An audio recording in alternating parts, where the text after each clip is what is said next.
এবং তিনি Facebook live ছাড়া আর কোনো জায়গায় খবর উড়াবার জায়গা পাচ্ছেন না, কারণ তিনি জনমানুষে আসলে মানুষ প্রশ্ন শুরু করবে, ওনাকে ফেসবুকই করতে হবে। আর আমরা বাস্তবের মাটিতে দাঁড়িয়ে লড়াই করছি, লড়াই করব। ব্যাপারটা হচ্ছে বিজেপি ক্ষমতায় আসার আগে যে প্রতিশ্রুতি দিয়েছিল তার মধ্যে একটা গুরুত্বপূর্ণ ছিল যে লক্ষ্মী ভাণ্ডারের পরিবর্তে অন্নপূর্ণা যোজনা দেওয়া হবে, ১,৫০০-এর পরিবর্তে ৩,০০০ দেওয়া হবে। পশ্চিমবাংলার হেভি সংখ্যায় মহিলারা বিজেপি যারা করেননি, বিজেপিকে পছন্দ না করার পরেও তারা কিন্তু ভোট দিয়েছিল। তার অন্যতম একটা হচ্ছে পশ্চিমবাংলার মানুষজন আর্থিকভাবে দুর্বল, ৫০ থেকে ৬০% মানুষ সরাসরি এগ্রিকালচারের সাথে যুক্ত, যাদের মাসিক ইনকাম পরিবার পিছু গড় ইনকাম ৮,০০০ টাকার নিচে, তাদের জন্য ৩,০০০ টাকাটা অনেকটাই টাকা, সেই আশায় দিয়েছিল। কিন্তু ভোটের পরে বিজেপি ক্ষমতায় আসলো, একের পর এক নিয়ম শুরু করলো। কখনো বলছে পুরুষরা পাচ্ছে, এই অভিযোগে বন্ধ করে দিয়েছিল কিছুদিন। আমরা একদম সহমত, পুরুষ যারা পাচ্ছে তাদের নাম বাদ দেওয়া হোক, যারা এতদিন এই প্রকল্প উপভোগ করেছে পুরুষরা তাদেরকে জেলের মধ্যে রাখা হোক। কিন্তু যে প্রতিশ্রুতি দিয়েছিল প্রতিশ্রুতি ভঙ্গ না হয়, বলেছিল সমস্ত মহিলাদেরকে দেবে, কিন্তু দিনের শেষে আমরা কি দেখছি, ১২-১৩ পাতার একটা ফর্ম তৈরি করেছে, যার এমন জটিল ফর্ম তৈরি করেছে ওখান থেকে কিছু নাম বাদ করবে। তারপরে সরকারি কর্মচারীদের বাড়িতে থাকলে সে পাবে না। তারপরে বাড়ির স্ট্যাটাস কি, পাকা বাড়ি না কাঁচা বাড়ি পাবে কি পাবে না। সর্বশেষ কি সংযোজন হলো, যাদের ১০,০০০ টাকার ওপরে ইনকাম সেই মহিলারা পাবে না। এরপরেও ক্রাইটেরিয়ার মধ্যে আসার পরেও মহিলারা পাচ্ছে না। ফলে স্বাভাবিকভাবে যে প্রতিশ্রুতি দিয়েছে, প্রতিশ্রুতি পূরণে ব্যর্থ হয়েছে, সেই জন্য প্রতিবাদ হচ্ছে। গণতান্ত্রিক প্রক্রিয়ায় প্রতিবাদ হবে, চলতে থাকবে। যে প্রতিশ্রুতি দিয়েছে সেটা পূরণ করতে বাধ্য, সরকারকে পূরণ করতেই হবে, নাহলে এই সরকারের বিরুদ্ধে মহিলারা আগামী দিনে ভোটের বাক্সে অবশ্যই উত্তর দেবে। দেখুন, এই প্রসঙ্গ যখন আসছে, এই প্রসঙ্গে আমি ইতিপূর্বে একাধিকবার বলেছি যখন নতুন তাকে দলে জয়েন করেছিলাম। দেখুন, কোনো মানুষ যদি তার পাস্ট জীবনের কর্মকাণ্ডতে অনুতপ্ত হয়ে সঠিক পথে জনসেবার কাজে নিযুক্ত হতে চায়, তাকে আপনি সুযোগ দেবেন না? সেই মর্মে আপনারা জানেন, তার বক্তব্য দেখবেন, তিনি স্বীকার করেছেন যে অন্যায় বা ভুল তার জন্য, তার মাধ্যমে যেগুলো হয়েছিল তিনি সেখানে অনুতপ্ত। তার পরিবর্তে তিনি নতুন করে জীবনযাপন শুরু করতে চাই মানুষের জন্য, সেই মর্মে আমরা তাকে সুযোগ দিয়েছিলাম। ধরুন, এই ধরনের কথাবার্তা যদি কেউ বলে থাকে, অসংসদীয় কথা বলছেন, অসাংবিধানিক কথা বলছেন। সরকারটা 5 বছরের, কে ভোট দিল না দিল সেটা ম্যাটার করে না।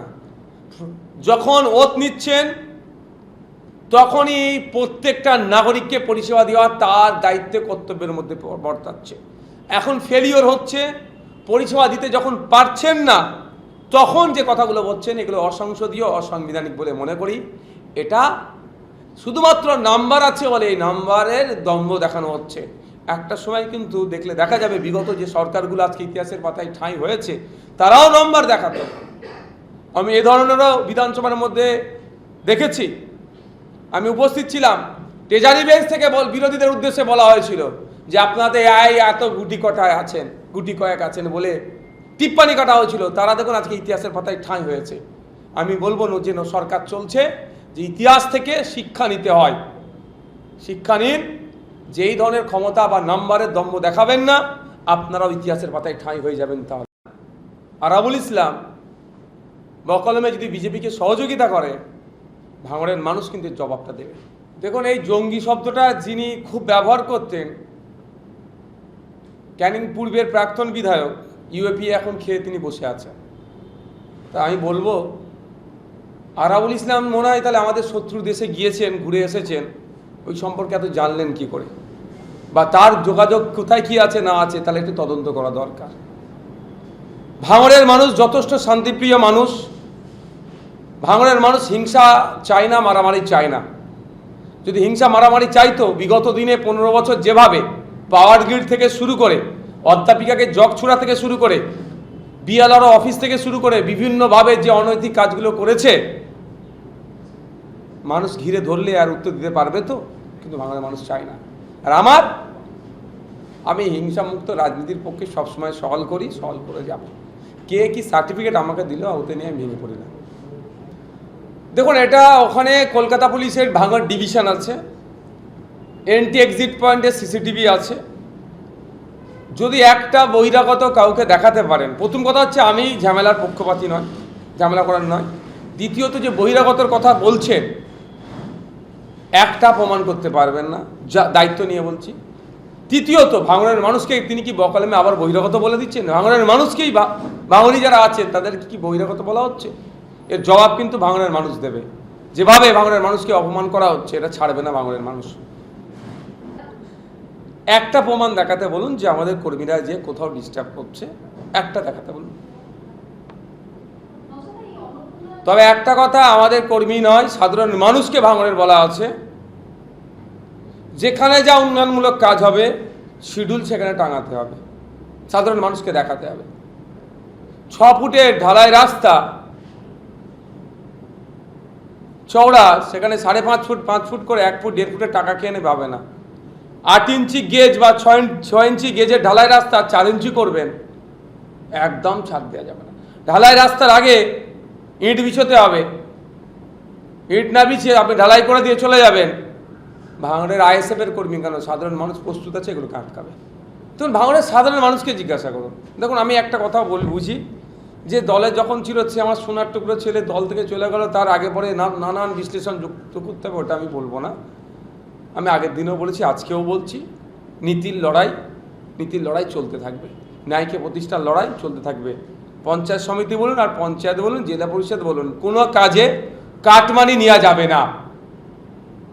যে শিডিউল আছে এক্স্যাক্ট কাজ করতে হবে।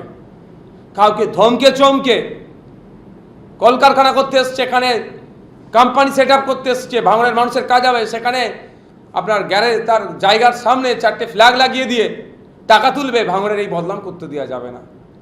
ফলে এর সাথে যারা খাপ খাওয়াতে পারবে তারা থাকবে, যারা খাপ খাওয়াতে পারবে না তারা ছেড়ে বেরিয়ে যাবে।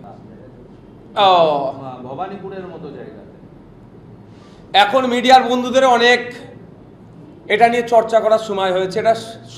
এটা শহুরে বাবুদের সমস্যা বলে, এটা গ্রামীণ সমস্যা দীর্ঘদিন ধরে হয়ে আসছে। আজকে মিডিয়ায় আলোচনা হবে, ডিবেট হবে, ঘন্টাখানেক হতে পারে। আবার শহরে কেন সাপে কাটলো? আরে গ্রামে প্রতি বছরে প্রায় 1,500 মানুষ সাপে কেটে মারা যাচ্ছে পশ্চিমবাংলায়, কোনো চর্চা হয়নি। আমি বিধানসভায় বলেছিলাম এটা নিয়ে। স্নেক আইল্যান্ড যেটা আছে, 5 বছরে সাপে কাটা রুগী দেখলে মারা গেছে 2-4 জন খুঁজে পাবেন। তাহলে এখানে পশ্চিমবাংলা হচ্ছে কেন? সাপে কাটলেই মারা যাচ্ছে কেন? সব থেকে বড় সমস্যা হচ্ছে এটাই যে অ্যান্টিভেনাম তৈরি হয়, সেটা আমাদের রাজ্যে আর হচ্ছে না। ফলে তামিলনাড়ু থেকে, সাউথ ইন্ডিয়া থেকে নিয়ে আসতে হচ্ছে। ভৌগোলিক অবস্থানগত কারণে তামিলনাড়ুর চন্দ্রবোড়া সাপের যে বিষ আমাদের ওয়েস্ট বেঙ্গলের চন্দ্রবোড়া সাপের সেই বিষ ম্যাচ করছে না। ফলে কি হচ্ছে, এই অ্যান্টিডট বা এভিএস দেওয়ার পরেও এই রোগীগুলো শরীরে অবজার্ভ করতে পারছে না, অনেকে মারা যাচ্ছে বা অনেকে ট্রিটমেন্ট হওয়ার কিছুদিন পরও মারা যাচ্ছে, ক্ষতি হচ্ছে। আমি চাইবো না শহরের মানুষকেও সাপে কাটুক, আর আমি চাইবো না গ্রামের মানুষকেও সাপে কাটুক, কিন্তু চর্চা এটা নিয়ে বেশি বেশি করা দরকার যে একটা ভয়ঙ্কর সমস্যা। গতকালকেই তো সম্ভবত সেন্সাসের ডিউটি করতে গিয়ে এক সরকারি কর্মচারী সাপের ছোবলের সাপকে কামড়েছে। কেন হবে এগুলো? সচেতনতার অভাব। সাপ আর মানুষের মধ্যে সংঘাতে তো এটা হয়, কেন সংঘাত হবে? আমাদের ডিপার্টমেন্ট কি করছে? মানুষকে সচেতন করতে পারছে না কেন?